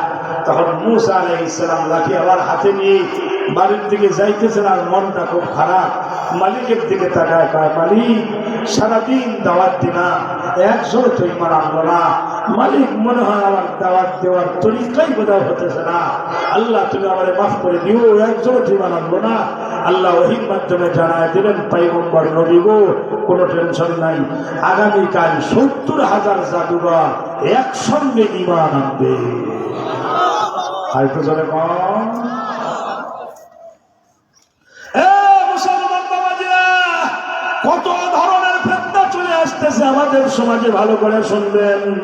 হযরত মুসা নবী আলাইহিস সালাম উম্মতকে নিয়ে চলাফেরা করছেন, উম্মতের জন্য যা যা করা দরকার সর্বদাই তা করেছেন। উম্মতকে রেখে তাওরাত আনতে গেছেন তুর পাহাড়ে, মাঝে মাঝে তুর পাহাড়ে আল্লাহ পাক যাওয়ার জন্য আদেশ করেছেন, আসো মুসা তুর পাহাড়ে আসো। উম্মতকে রেখে তুর পাহাড়ে গেছেন তাওরাত নেওয়ার জন্য। এখন এদিকে উম্মত বাসুর পূজার মধ্যে লিপ্ত হয়ে গেছে। এখন যদি আমি আর আপনি বলি মুসা নবী ভুল করেছে তাই উম্মত গোমরাহ হয়ে গেছে, জোরে কর নাউযুবিল্লাহ। আরো জোরে কর। মুসা নবীর ভুলের কারণে 70,000 বনি ইসরাইল গোমরাহ হয়ে গেছে। এই কথা বলা ঈমান বিধ্বংসী কথা, কথা বলেন ঠিক কিনা? একটু জোরে কর। কারণ মুসা নবী তুর পাহাড়ে যে গেছেন নিজের ইচ্ছা না আল্লাহর হুকুমে, আল্লাহ হুকুম করে নিয়ে গেছেন না। তাহলে মুসা নবী ভুল করার কারণে 70,000 বাসুর পূজায় লিপ্ত হয়ে গোমরাহ হইল। এই কথা বলা মানে আল্লাহর ভুল ধরা, আর আল্লাহর ভুল ধরলে ঈমান থাকবে, জনগণ থাকবে। আলহামদুলিল্লাহ, বুঝতে পারছি মনে হয়। তো মুসা আলাইহিস সালাম রওনা করে এখন বাড়ির দিকে যাবে, মনটা খারাপ। এখন আল্লাহ পাক বললেন, অসুবিধা নেই, আগামীকাল 70,000 জাদুঘর একসঙ্গে ঈমানের কালেমা পড়বে। আজকে আফসোস করছো, অসুবিধা নেই, আজকে একজনও হয় না। তাতে দুলু ভাই বাড়িতে যাওয়ার পরে মার কাছে কয়, মা এই দৃশ্য হয়েছে।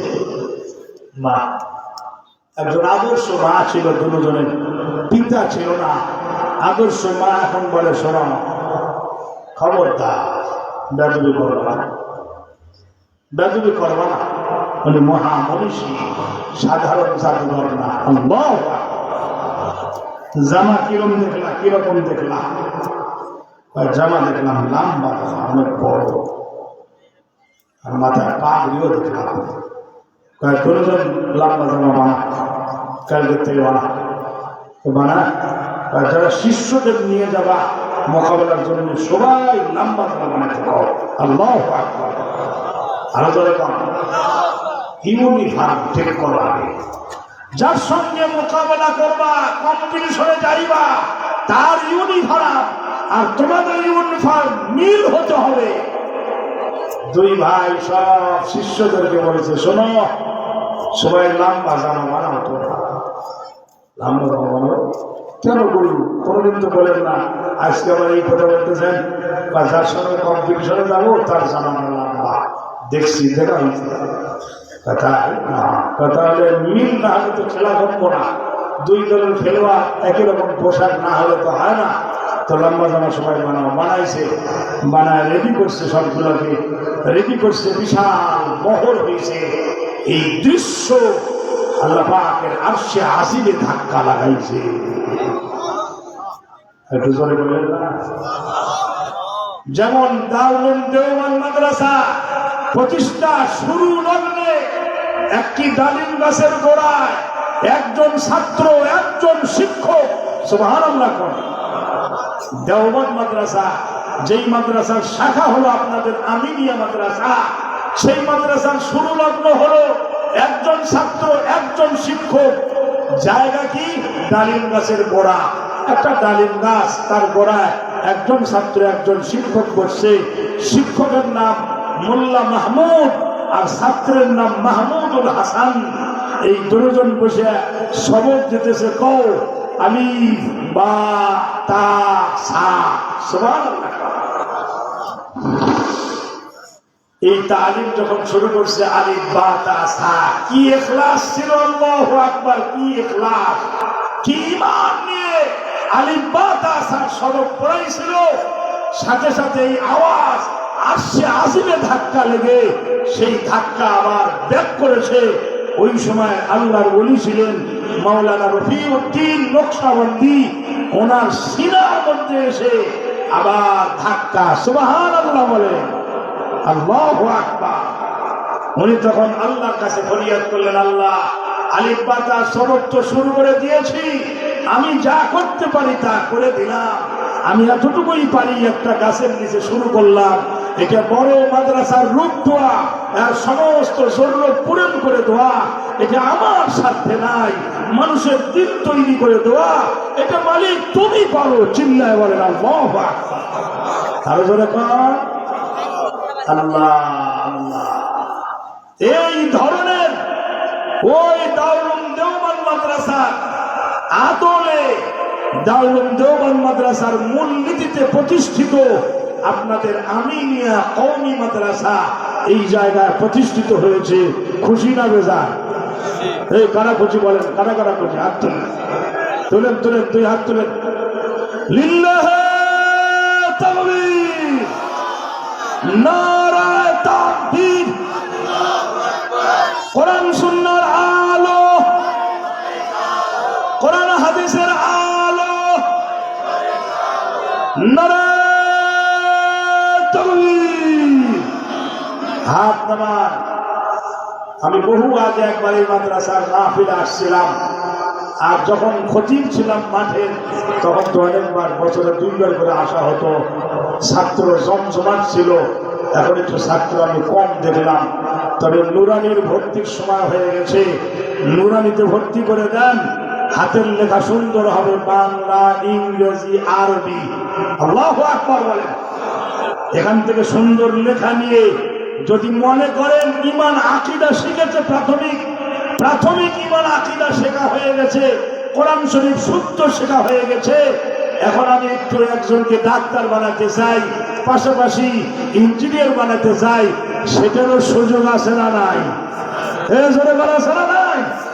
কি ভর্তি করে দিবেন তো? ইনশাআল্লাহ দিবেন। দেন দেন, ভর্তি করে দেন। দরকারি পড়া, এটা দরকারি পড়া, দরকারি পড়া ছাড়েন না, আফসোস করবেন পরে।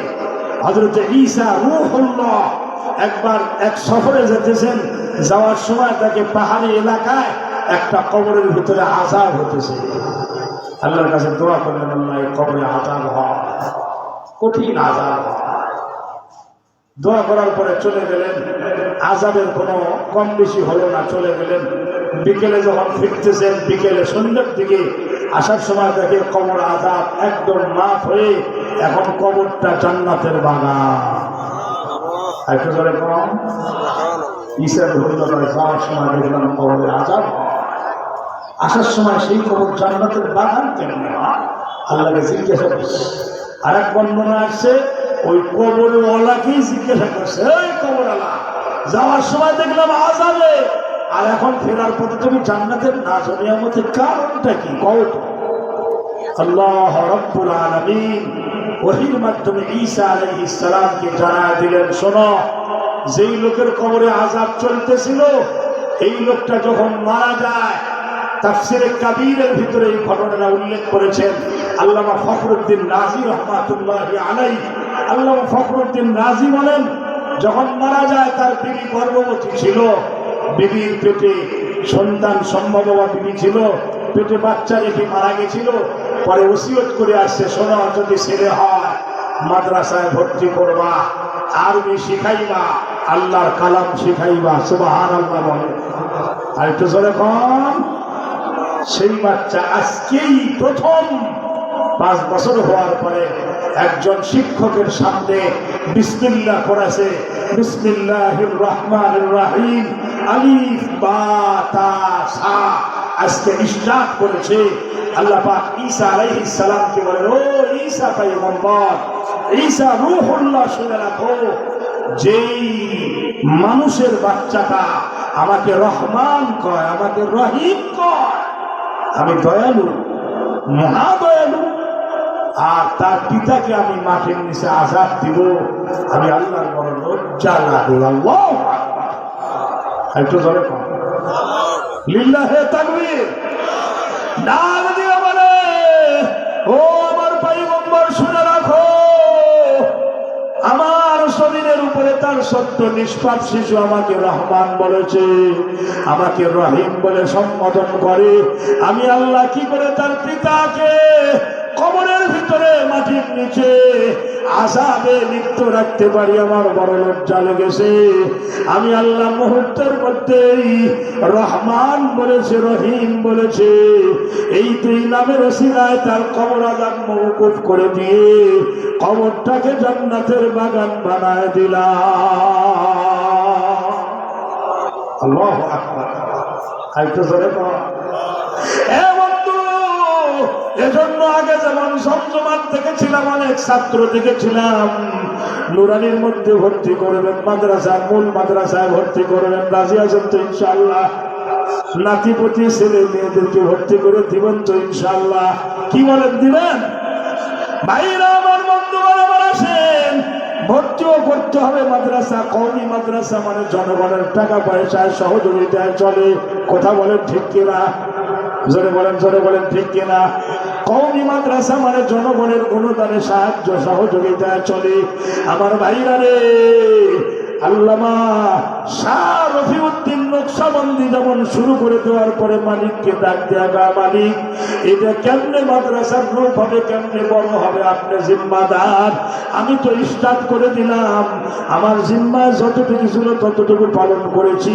আস-সাইয়ু মিন্না ওয়াল ইতমামু মিনাল্লাহ। ঠিক তেমনি ভাবে মাদ্রাসা শুরু হয়ে গেছে। এই মাদ্রাসাকে উত্তর উত্তর বড় করা, ত্বরান্বিত করা মহল্লাবাসীর উপর দায়িত্ব আছে না নাই? জোরে বলেন, আছে না নাই? এজন্য মাদ্রাসার সহযোগিতার জন্য আমি আপনাদের সামনে মাত্র 5 মিনিট সময় চাই নিতেছি। 5 মিনিট। এ ভাই ওঠেন না, বসেন বসেন। 5টা মিনিট সময় চেয়ে নিলাম। কে আছেন মাদ্রাসার জন্য? 1500, 2000, 3000 দিবেন?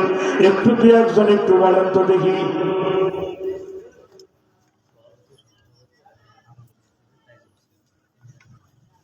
মাশাআল্লাহ। সভাপতি সাহেব, সহ সভাপতি সাহেব আর তাইজুল ইসলাম কত কি ভরে দিন বলেন। সভাপতি আলহাজ হারুনুর রশিদ মন্ডল, বিশিষ্ট ব্যবসায়ী দায়িদাহ, চিল্লায় বলেন মারহাবা। ইনশাআল্লাহ সবসময় তো দিয়েই থাকে, উনি আজকেও ইনশাআল্লাহ কিছু দিবেন ইনশাআল্লাহ। হারুনুর রশিদ ভাই আমার আছেন মনে হয় এখানে?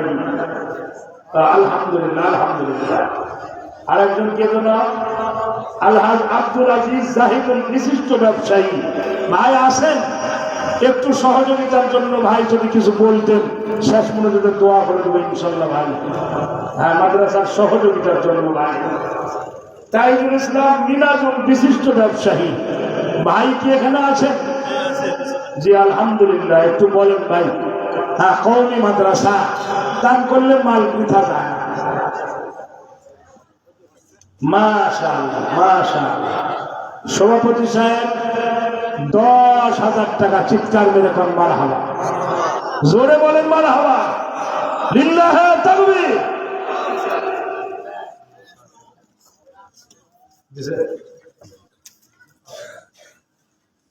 আরেকটু বেশি 7 করা হোক, 7 7 14। আপনার কি বলেন ভাই? আপনার রাজি আছেন? 7 7 দেব। হ্যাঁ, জনগণ বলতেছেন 10 বলে। তিলকা আফারাতুন কামিলাতুন। মাদ্রাসার সহযোগিতা তো করেই না, সবসময় তো লাগিয়ে আছে। আর এই যে রুমাল যে গেছে, রুমালের মধ্যে আপনারা যে যা পারেন ইনশাআল্লাহ দেন, দেন, রুমালের মধ্যে দেন, কেউ মাহরুম যাবে না। যা পারেন চোখ বন্ধ করে দেন। আবু বকর সিদ্দিক বাড়ি খালি করেছিলেন, আমরা একটু যদি পকেটটা খালি করতে পারি, কি বলেন? তো একটু মিল তো হয় নাকি বলেন? আবু বকর সিদ্দিক বাড়ি খালি করেছিলেন, বাড়ি কিচ্ছুই রাখেন নাই। আমরা তো আর বাড়ি খালি করার মতো হিম্মত নাই। কমপক্ষে আজকে পকেট খালি করে আল্লাহকে বলবো, আল্লাহ আমি পকেট খালি করে আবু বকরের সামান্য একটু সাদৃশ্যতা নেওয়ার চেষ্টা করেছি। আল্লাহ তুমি কবুল করো, ওই ওসিলা আল্লাহ নাজাত দিবেন। কথা বলেন ঠিক না? দেন দেন দেন। পকেটে যা আছেন দেন, পকেট খালি করেন আজকে। হ্যাঁ, পকেট খালি। বলেন বলেন, সবাই দিয়ে দেন। হ্যাঁ, রুমালে সবাই দেন, কেউ বাদ যাবে না ইনশাআল্লাহ। কতরা কতরা দরিয়া গার্দান। কোন ভাই যেন? মোহাম্মদ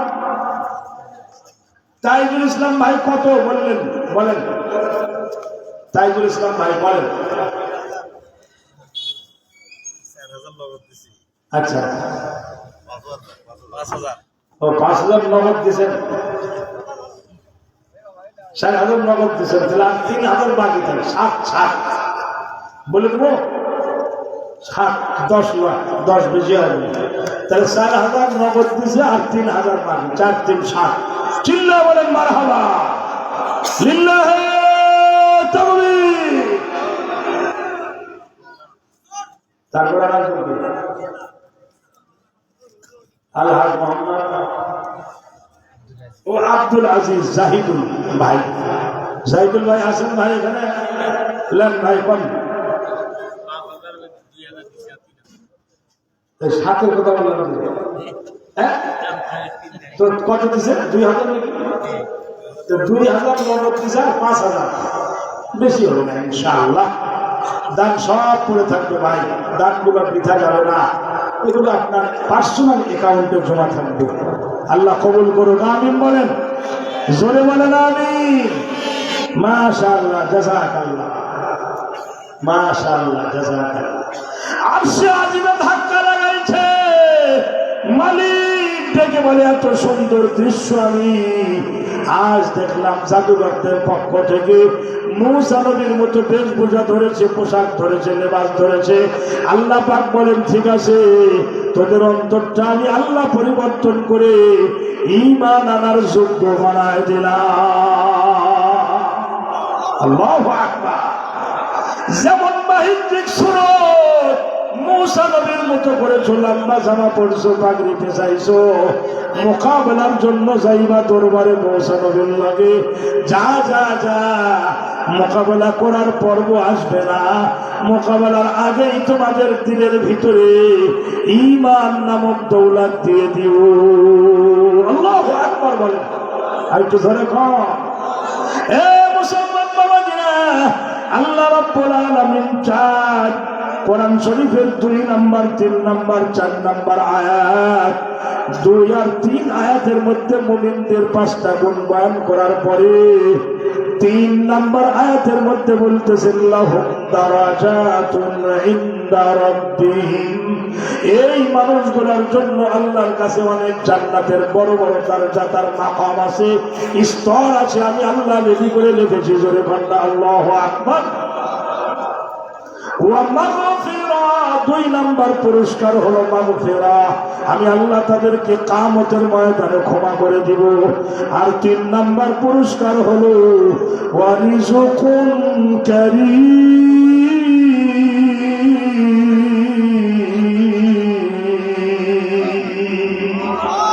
জোরে কোন আল্লাহু আকবার।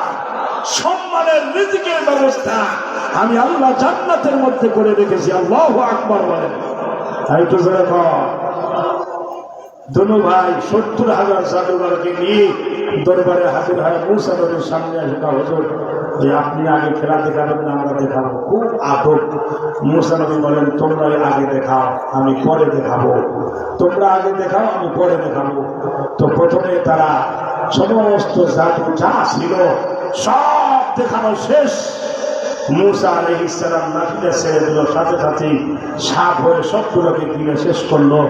আল্লাহ পাক বলেন হককে আমি জিন্দা করলাম, বাতিলকে ধূলিসাৎ করে দিলাম। চিরকাল হক বাতিলের লড়াই থাকবে, কিন্তু মনে রাখবেন হক যদিও দুর্বল হোক, হক টিকে থাকবে, এক সময় না এক সময় বিজয়ী হবে ইনশাআল্লাহ। আল্লাহ পাক কোরআনে হাকিমে বলেন ওয়া খাসিরা হুনালিকাল মুবতিলুন।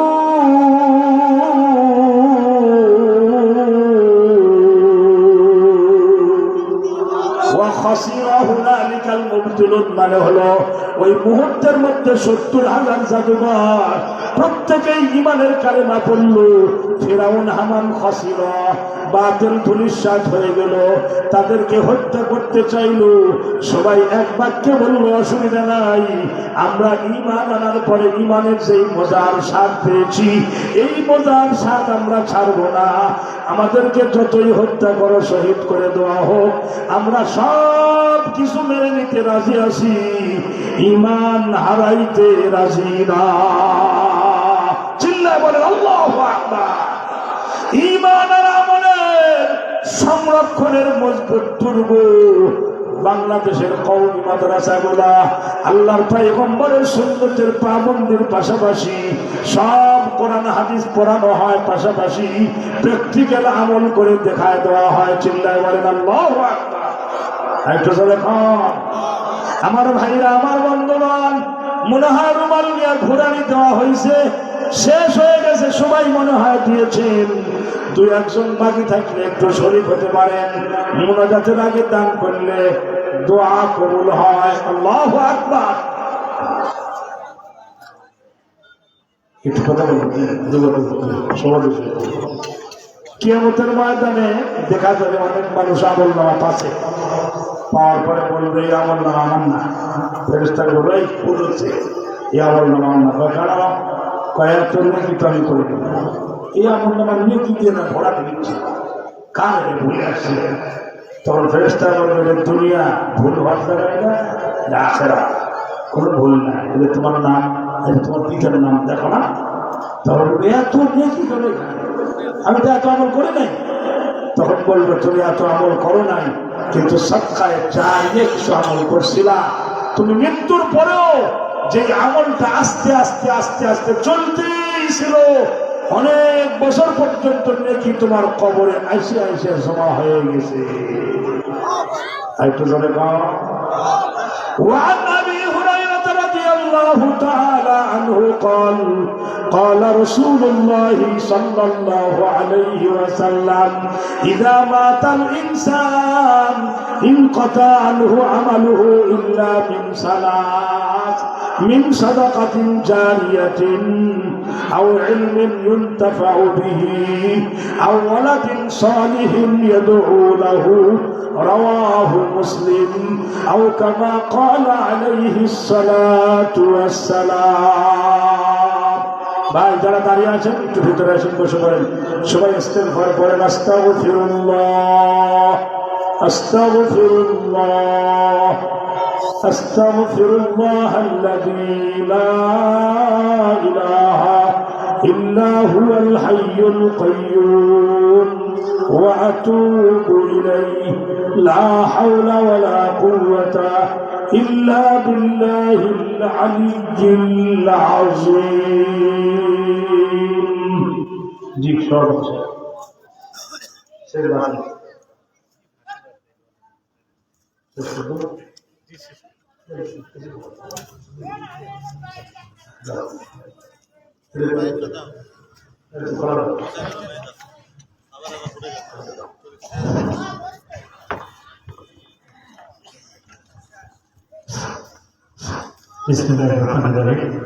সম্মানিত মুসলিমবৃন্দ, আমরা সন্ধ্যার পর থেকে এতক্ষণ পর্যন্ত কোরআন ও হাদিস থেকে যেগুলো শুনলাম, আমরা চেষ্টা করব এগুলো সম্পূর্ণরূপে আমাদের জীবনে বাস্তবায়ন করার জন্য।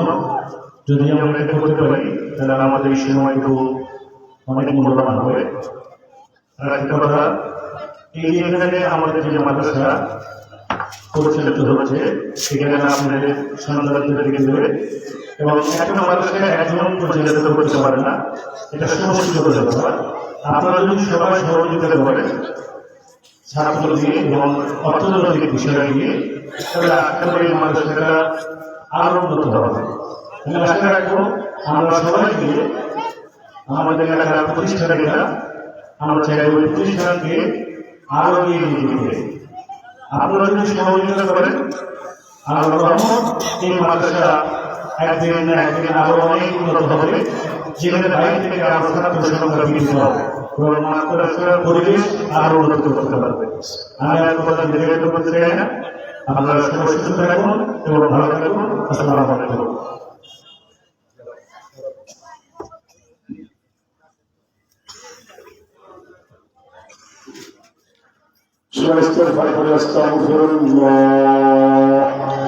أستغفر الله الذي لا إله إلا هو الحي القيوم وأتوب إليه لا حول ولا قوة إلا بالله العلي العظيم. الحمد لله رب العالمين والصلاة والسلام على أشرف الأنبياء والمرسلين وعلى آله وأصحابه أجمعين. ربنا ظلمنا أنفسنا وإن لم تغفر لنا وترحمنا لنكونن من الخاسرين. ربنا فاغفر لنا ذنوبنا وكفر عنا سيئاتنا وتوفنا مع الأبرار. أنت ولينا فاغفر لنا وارحمنا. أنت ولينا فاغفر لنا وارحمنا وأنت خير الغافرين. আল্লাহ গভীর রাত হয়ে গেছে মাওলা, তোমার অনেকগুলো বান্দারা হাত উঠাইছে, বান্দিরা হাত উঠাইছে। আল্লাহ উলামায়ে কেরাম হাত উঠাইছে, হাজী সাহেবরা হাত উঠাইছে, মুরব্বীরা হাত উঠাইছে। আল্লাহ নেককার পরহেজগার মা বোনেরা হাত উঠাইছে। আল্লাহ যুবক ভাইরা হাত উঠাইছে, মাদ্রাসার কচি কাঁচা বাচ্চারা হাত উঠাইছে। রব্বুল আলামিন তামাম জিন্দগির গুনার বোঝা মাথায় লইয়া আল্লাহ শাহী দরবারের ফকির আর কাঙ্গাল হইলা। আল্লাহ গুনাহগার বলে তোমার দরবার থেকে ফিরায় দিও না। আল্লাহ গুনাহ মাখা হাত থেকে তুমি রাগ করো না। আল্লাহ যদি আমরা গুনাহগার